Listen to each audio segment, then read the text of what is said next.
मी महाराष्ट्र बोलतो या कार्यक्रमामध्ये आपलं स्वागत। आपण आढावा घेतोय सातारा लोकसभा मतदारसंघाचा कोरेगाव या विधानसभा क्षेत्रामध्ये आज आपण आलेलो आहोत। माझ्याशी या ठिकाणी जोडले गेलेले आहेत या ठिकाणी सामाजिक राजकीय क्षेत्रात काम करणारे सर्वच कार्यकर्ते, काही युवक विद्यार्थी सुद्धा माझ्यासोबत या ठिकाणी जोडले गेलेले आहेत। या सगळ्यांशी आपण चर्चा करणार आहोत।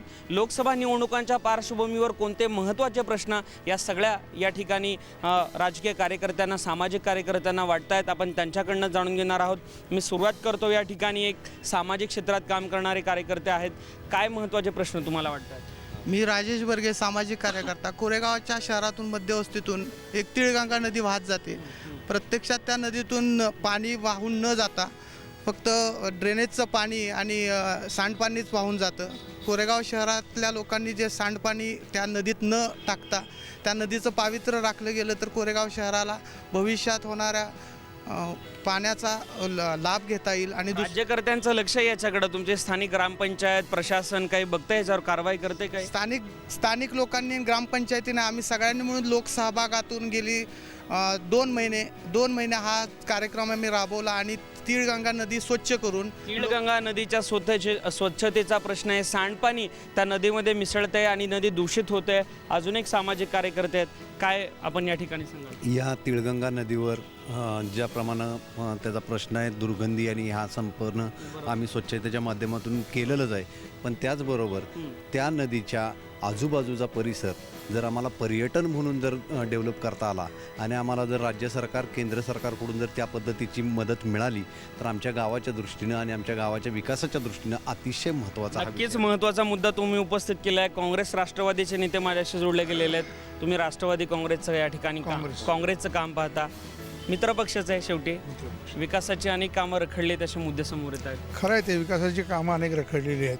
त्यातला सर्वात महत्त्वाचा प्रश्न म्हणजे शेतीच्या आणि पिण्याच्या पाण्याचा प्रश्न आहे। कोरेगाव तालुक्याचा पूर्व भाग आणि उत्तर भाग हा कायमस्वरूपी दुष्काळी भाग म्हणून गणला जातो आहे। त्याच्यामध्ये कायमस्वरूपी असं पाण्याचं स्रोत अजून काही निर्माण झालेलं आहे। मध्यंतरी इथे एक वसना उपसा सिंचन योजना आणि वांगणा उपसा सिंचन योजना, प्रश्न प्रलंबित आहेत, परंतु स्थानिक राष्ट्रवादी काँग्रेसचे कामदार आहेत, जलसंपदा मंत्री पद त्यांच्याकडे, स्थानिक खासदार गेले 12 वर्ष अजून ते प्रश्न सुटलेले नाही आहे। मंत्री असून सुटले नाहीत। MIDC सारखा फार महत्त्वाचा प्रश्न आहे की जिथे हजारो, तुमच्याकडे परत येणारे काँग्रेस जो राष्ट्रवादीचा सहयोगी पक्ष आहे त्या पक्षाचेच या ठिकाणी आमदार आहेत, मंत्री सुद्धा आहेत, तरी सुद्धा काँग्रेसचे नेते त्या ठिकाणी असंतोष व्यक्त करतात। शिवसेना भाजपच्या नेत्यांकडून आपण ऐकूयात, प्रश्न अनेक आहेत, काँग्रेसचे नेते पण नाराज आहेत मित्रपक्षांवर। तुम्ही जे विरोधक आहात, कोणते प्रश्न महत्त्वाचे वाटतात? महत्त्वाचा प्रश्न म्हणजे 1986 सालापासून जेवढा कोरेगाव तालुका ओलिताखाली आहे तेवढाच आहे, त्याच्यात 1% सुद्धा या शासनाकडून भर पडलेली नाही। दुसरा महत्त्वाचा विषय म्हणजे जरंडेश्वर सहकारी साखर कारखाना हा 27,000 सभासदांचा अस्मितेचा विषय, परंतु ह्या शासनकर्त्यांनी तो अक्षरशः खाल्ला। हा सगळ्यात महत्त्वाचा ज्वलंत प्रश्न कोरेगाव तालुक्याचा आहे। हा कारखाना सभासदांच्या ताब्यात यावा ह्यासाठी भरपूर प्रमाणात मोठ्या प्रकारे आंदोलन, राष्ट्रवादी काँग्रेसच्या नेत्यांकडून प्रतिक्रिया जाणून घेऊयात। आरोप करतात तुमच्यावर। नाही, पाण्याचा पहिला प्रश्न आहे। पाण्याच्या विषयावर गेल्या 3-4 वर्षात जी प्रगती झाली, त्या वांगणा प्रकल्पाचं उद्घाटन आदरणीय पवारसाहेबांनी केलं।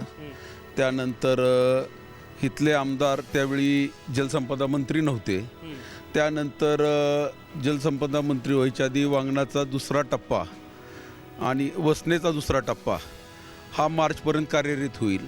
आणि लोकांचा जो पाण्याचा प्रश्न आहे, जे अनेक वर्षापासून तो प्रलंबित आहे, तो प्रश्न निश्चितपणे या जो पाण्याचा प्रलंबित प्रश्न आहे तो कुठेतरी सुटायला आलेला, अंमलबजावणी सुरू आहे, पण खरंच अंतिम टप्प्यात आहे। खरंच आहे का हो अंतिम टप्प्यात? आता तसं पाहिलं, नाव सांग. भाजपचे जिल्हा उपाध्यक्ष बबनराव कांबळे, तसं जर पाहिलं तर भाजप शिवसेनेच्या काळामध्ये ही वासना वांगण्याची निर्मिती झाली। त्यावेळेला जे काम झालं त्याच्या 10% सुद्धा काम ह्या 10 वर्षामध्ये झालं नाही। पाणी प्रश्न सोडवलेत, पाईपलाईनमध्ये अनेक कामं आहेत असं म्हणतात। आता 5 वर्ष दोघांनी सत्ता भोगली, 5 वर्ष भांडत राहिले। आता सत्ता घ्यायच्या टायमाला पुन्हा एकत्र आम्ही आहोत म्हणून भासवतात। ही जनतेची निवड हा पैसे 5 वर्ष भांडतात, निवडणुकीला एकत्र येतात काँग्रेस राष्ट्रवादी। अगदी बरोबर आहे ते। कोरेगाव तालुक्यातला सगळ्यात महत्त्वाचा प्रश्न म्हणजे बेरोजगारी। इथल्या तरुणांच्या हाताला काम नाही आहे। आत्ताचे पालकमंत्री जे आमदार आहेत त्यांनी आश्वासन दिलं होतं की इथं मोठी MIDC आणि इथं उद्योग भरपूर उद्योग आहेत, अजून त्याच्यात एक छोटंसं काय म्हणतो पण त्याला दगड पण वीट पण बसले नाही. काही झालेलं नाही. कोणताही विकास त्या ठिकाणी झालेला नाहीये. लोकसभेचे खासदार याच ठिकाणी राष्ट्रवादी काँग्रेसचे छत्रपती उदयनराजे भोसले खासदारांच्या माध्यमातून झालीत का विकास कामं? आले कधी खासदार आम्हाला खासदारच दिसले नाहीत. तुम्हाला? आम्हाला पण खासदार दिसले नाही. सर्वसामान्य काही नागरिक पण आहेत आपल्याशी जोडले गेले. खासदारांना बघितले कधी? नाही तसं बघितलेलं आहे, पण इकडं कोरेगाव तालुक्यात कधी पाहिलेलं नाही. नाही, विकासाच्या संदर्भात खासदारांनी केलंय का काही काम इकडं? इकडं खासदारांनी काही कामं केलेली मला तर वाटत नाही. थोडक्यामध्ये काय आपण सांगाल प्रश्न? मी भारी बहुजन महासंघाचा जिल्हाध्यक्ष चंद्रकांत खंडाई.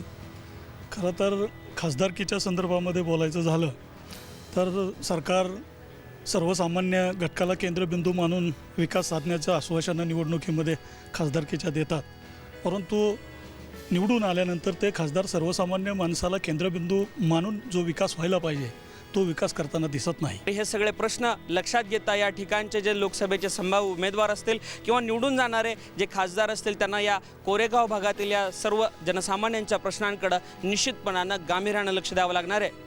Camera person Milind Samangesh Chivate, Koregaon, Satara.